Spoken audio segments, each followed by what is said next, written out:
Choisissez d'être heureux. Choisissez d'être heureux. Choisissez d'être heureux.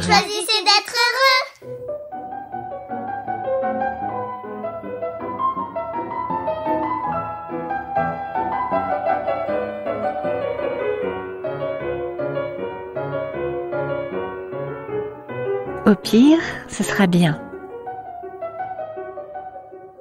En route vers le Kerala, ce petit état indien où j'ai la chance d'aller me poser quelques semaines pour retrouver la santé, reconstituer mes énergies et redonner sens et cohérence à mes projets. Parce que parfois la vie s'emballe, on ne s'en rend pas toujours bien compte, emporté dans le tourbillon du quotidien et l'enthousiasme des projets, aveuglé par la lumière des feux de la rampe, prise au piège du toujours plus. Parce que quand tout marche bien, tout le monde ne nous souhaite que d'avoir toujours plus de projets parce que c'est gratifiant. Toujours plus de clients, ça c'est pour mon expert comptable. Toujours plus d'amis parce que c'est le sel de la vie, n'est-ce pas? Toujours plus de belles soirées, toujours plus d'expos et de concerts parce que pour ma part, je crois que je n'en aurai jamais assez d'expos et de concerts. Comme si à la fin, on gagnait un prix spécial.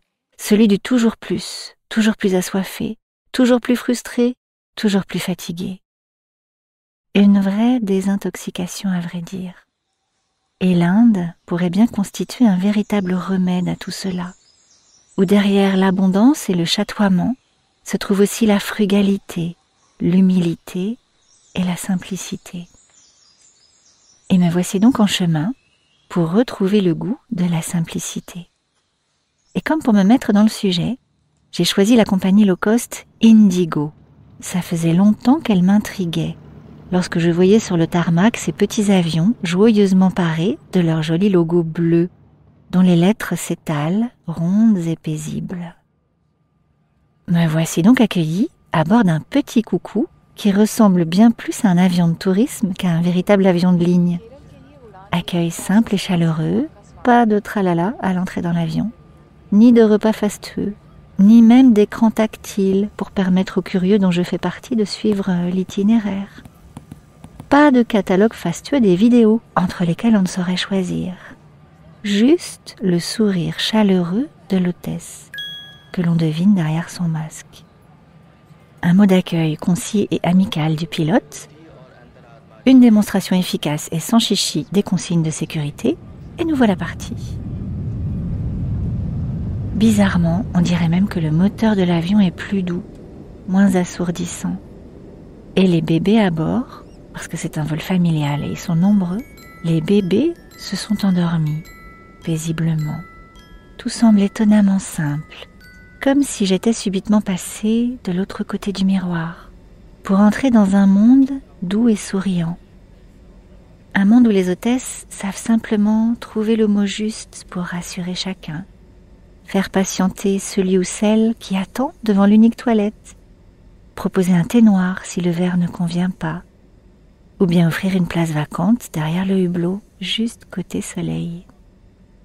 Et il y a comme une joie tranquille dans cet avion, qui m'emmène vers la joie tranquille de retrouver mes amis indiens. Invitation simple à prendre simplement la vie comme elle est, et avec plaisir. Et même si on n'est jamais sûr de rien, c'est tellement plus simple alors d'accueillir les choses comme elles viennent à nous, de se réjouir par avance de toutes les joies qui s'annoncent. Vu d'ici, il n'y a aucun doute possible. Au pire, ce sera bien. Et le film se déroule déjà dans mon esprit.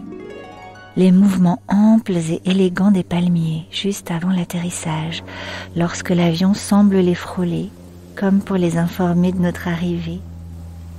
Et puis les bâtiments de l'aéroport, à l'allure familière et rassurante, tout neuf et joyeusement coloré. Cochin International Airport, c'est comme si on savait déjà que ça allait bien se passer. Le bruissement des voix dans le grand hall où tout résonne. Les fauteuils moelleux et fleuris du service de l'immigration. Vais-je une nouvelle fois retrouver le même officier qui contrôlera mon visa ? Celui dont le visage sérieux et fermé semble néanmoins presque amical. Hello, passport. Celui-là même qui me dit non en dodelinant de la tête pour me dire en fait oui avec le cœur. Ok, you can pass. Comme cela se fait dans la gestuelle indienne. Et lorsque je franchis la porte de l'aéroport, pour me trouver face au mur des visages sombres et inquiets des chauffeurs qui scrutent les arrivants pour y reconnaître leurs clients, c'est presque un jeu réjouissant que de me convaincre que je vais moi-même y trouver mon chauffeur, avec une confiance absolue dans le destin qui me conduit ici une nouvelle fois à la rencontre de moi-même, dépouillée de tout costume social, car que pourrais-je bien prétendre démontrer ici du bien fondé de nos vies occidentales, de notre course aveuglée, de nos victoires éphémères. Et me voici à présent dans la chambre d'hôte qui m'attendait, avec la vue sur le terrain de sport de la cour de l'école, les chants des enfants au petit matin qui entrent dans ma chambre par la fenêtre sans carreaux, et la cloche de la basilique Santa Cruz qui rythme paisiblement les heures. Puis dans la rue qui m'appelle, le chatoiement des étoffes étalées sur les portants, le bruit pétaradant des tuk-tuk qui semble s'infiltrer partout, et la jolie enseigne, écrite en malayalam, peinte sur le mur de l'école de dentelle, à la calligraphie elle-même finement dentelée. Pour ma première visite ici depuis le Covid, je m'étais préparée à trouver le quartier transfiguré, en me disant simplement « au pire, ce sera bien ». Et finalement, c'est bien mieux que bien. Les vendeurs de mes boutiques préférées me reconnaissent, ils prennent des nouvelles de ma famille, on se prend chaleureusement dans les bras après ces années de précaution. Et on se demande avec une joie non déguisée ce qui est différent maintenant, ce qui a changé finalement. Ironie du sort, je retrouve ici dans la rue ces formulations choisies que l'on utilise si volontiers en coaching dans un bureau feutré. Marcher au petit matin vers la plage et ses filets chinois. Acheter au hasard des tickets de loto dont je ne sais à vrai dire pas comment vérifier s'ils sont gagnants. Ça ne fait rien. Je les offrirai à Anthony, mon logeur, ou encore à mon ami Sahil. Et même si ce ne sont pas des tickets gagnants, ça leur portera peut-être chance. Du reste, c'est sûrement ma propre chance que je suis venue conquérir ici, une nouvelle fois. La chance des situations que l'on renonce à contrôler, des histoires de vie que l'on laisse se dessiner. Parce qu'au pire, ce sera bien. Alors cette semaine, réjouissez-vous par avance.